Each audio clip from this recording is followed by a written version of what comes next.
Audio Jungle। Bhajpa के लोग पहले आत्मनिर्भर की जो बात करते हैं, पहले तो वो खुद जो है आत्मनिर्भर हो जाए। वो तो निर्भर नेहरू जी पे हैं, राहुल जी पे बोलते हैं, सोनिया जी पे बोलते हैं, इंदिरा जी पे बोलते हैं, राजीव जी पे बोलते हैं। वो अपने बारे में कुछ नहीं बताते हैं। वो खुद नेहरू जी के दुष्प्रचार करके वो खुद दूसरे नेहरू जी पे जो निर्भर जो पार्टी हो, वो आत्मनिर्भर के बाद पहले 5 साल, पिछला 5 साल मेक इन इंडिया क्या हुआ, और आत्मनिर्भर अंग्रेजी में नारा दिए 5 साल, ये 5 साल हिंदी में नारा दे के बेवकूफ़ बना रहे हैं। तो वादों और नारों पे सरकार युवा लोग मन बना चुके हैं। जनता युवा जो है, रेलवे में सबसे ज़्यादा युवा को नौकरी मिलता है कांग्रेस की सरकार। बैंकिंग में सबसे ज़्यादा युवा लोग को रोजगार मिला कांग्रेस के शासन में। आज बैंकिंग भी खत्म है, आरबीआई भी खाली हो चुका है, और आप देखिए रेलवे भी बेच दिया गया, निजी हाथों में बेचा जा रहा है। तो रेलवे में भी नौकरी खत्म कर दिया भाजपा के सरकार युवा के लिए। बैंकिंग में भी जो कांग्रेस के समय उतना बहाली हुआ जितना युवा के आप बैंक हर बैंक में देखते हैं, वो कांग्रेस के समय के बहाली। उस बैंक को भी मैंने उद्योगपतियों को लोन ले के भगा के सारा बैंक को भी धराशायी कर दिए। तो ये सरकार केवल युवा वर्ग को अपने भाषण में, अपने चिकनी चुरमी बातों में फंसाना चाहते हैं, लेकिन 5 साल युवा झेल चुके हैं। इसलिए इस 5 साल में वो निश्चित रूप से इस सरकार को खार फेंकेगी, इसमें कहीं दो मत नहीं। जैसे पुष्पम प्रिया चौधरी एक नई लड़की है और अपने आप को सीएम प्रोजेक्ट कर रही है, उस तरीके से छोटी छोटी पार्टी के लोग भी आ रहे हैं और वो अकेले चुनाव लड़ रहे हैं। कांग्रेस अकेले चुनाव क्यों नहीं लड़ती? बिल्कुल, कांग्रेस जो है 243 सीट पे उनकी पूरी तैयारी है। 243 सीट पे कांग्रेस का ऐसा कोई जो है ब्लॉक नहीं होगा और कोई ऐसा गांव नहीं होगा बिहार के जहां 5 गो कांग्रेसी आज भी नहीं समर्पित लोग। कांग्रेस के लोग आप देखे होंगे, जो गांधी मैदान में जो रैली हुआ, वो गांधी मैदान छोटा पड़ता है। इसीलिए कांग्रेस को 243 सीट पे लड़ने में सक्षम है और पार्टी 243 सीट पे तैयारी कर रही है। और अगर कोई गठबंधन होता है तो 243 पे हमारी तैयारी रहेगा, तब न किसी दूसरे पार्टी को भी हमसे फायदा हो। लेकिन हमारी तैयारी 243 सीट पे है और कांग्रेस के नीति और सिद्धांत है कि आप लोग तैयार हैं या आप लोग चाहते हैं कि अभी चुनाव ना हो? बिल्कुल चुनाव चाहते हैं, चुनाव समय पे ही हो। इसलिए ये भाजपा के साजिश है। राष्ट्रपति शासन लगा के जो वो कोरोना में काम नहीं हॉस्पिटल में किए हैं, न दवा प्रयोग में किए हैं, इस वैज्ञानिक युग में तंत्र विद्या से भाजपा के लोग कोरोना के भगा रहे थे। जब हमारे देश के प्रधानमंत्री महोदय बोले 18 दिन में महाभारत हम जीते थे और 21 दिन में कोरोना को पहला लॉकडाउन में बोले थे हम जीते हैं, लेकिन वो तो 21 दिन आज 100 दिन से ऊपर चला गया।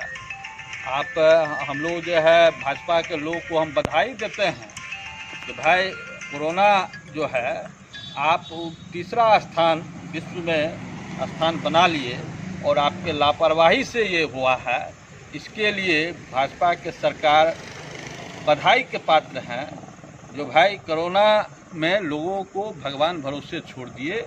कोरोना के जंग जो है लोग अपना कुवत से लड़ रहे हैं। सरकार पूरी तरह से ध्वस्त है, सरकारी व्यवस्था ध्वस्त है, चाहे राज्य सरकार हो या केंद्र सरकार हो। पूरी तरह से कोरोना पे केवल बयानबाजी कोरोना में था।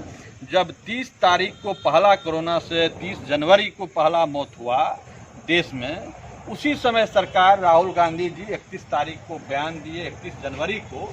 और वो अगर राहुल जी के बात को अगर भाजपा के लोग ध्यान देते तो आज देश के लोग को इतना तकलीफ नहीं झेलना होता। आज कोरोना सिर्फ और सिर्फ नमस्ते ट्रंप और मध्य प्रदेश में सरकार गिरा के कांग्रेस के उस बनाने के चक्कर में कोरोना को फैलाया गया। ये विदेशी बीमारी था, समय रहते हम लोग सचेत हो सकते थे, इंटरनेशनल फ्लाइट को रोक सकते थे, देश को लॉक करने की नहीं जरूरत था। देश को लॉक करके भाजपा के लोग केवल टॉक करने में रहते हैं और उस टॉक के कारण ही आज अव्यवस्था हुआ है। कोरोना से इतना मौतें हो रहे हैं। हम जो है अब नंबर 1 पे विश्व में जाने लगे।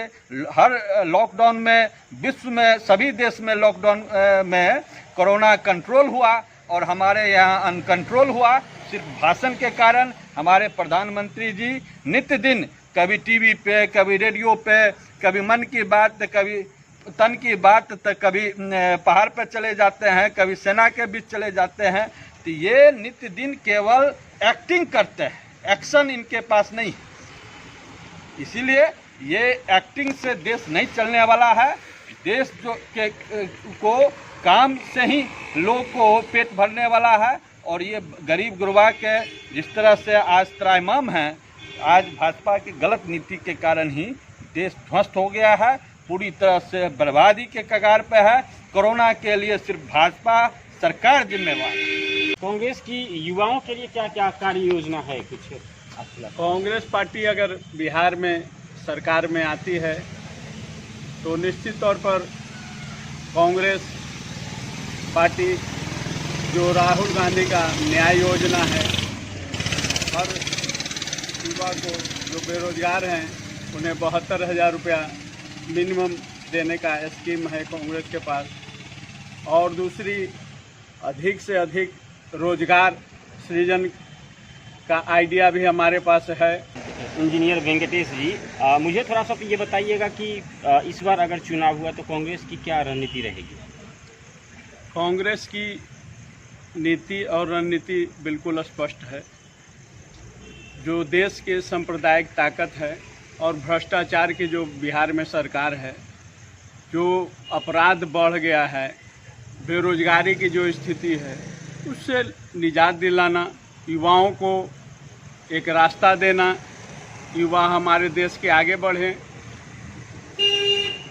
अपराध पर रोक लगे और नए उद्योग नीति बिहार का बने। जो आप देखे थे जब बिहार और देश आज़ाद हुआ था, उस समय कांग्रेस की जो सरकार थी, बिहार के अनेक जगहों पर इंडस्ट्री लगा और जो इंडस्ट्री लगा उस इंडस्ट्री को खोलने के नाम पर नीतीश कुमार आए कि हम चीनी मिल को खोलेंगे। आज तक चीनी मिल नहीं खोल पाए और डेली एक नया उद्योग नीति की घोषणा करते हैं। पर सच्चाई है कि उद्योग नीति के नाम पर सिर्फ जो बियाडा का ज़मीन था उसका लूटपाट किया गया सरकार के द्वारा।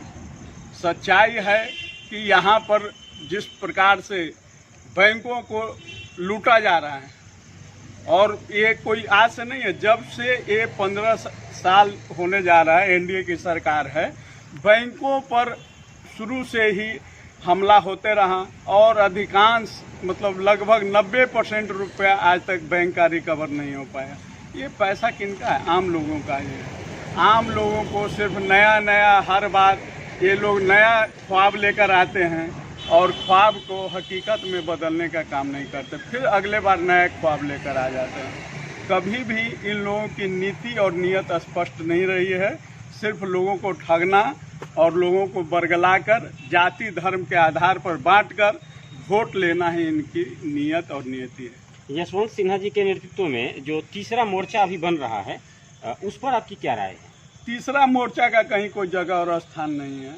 जो भी लड़ाई है वो कांग्रेस और भाजपा के आमने सामने की लड़ाई है और उसमें क्षेत्रीय दल का भूमिका है।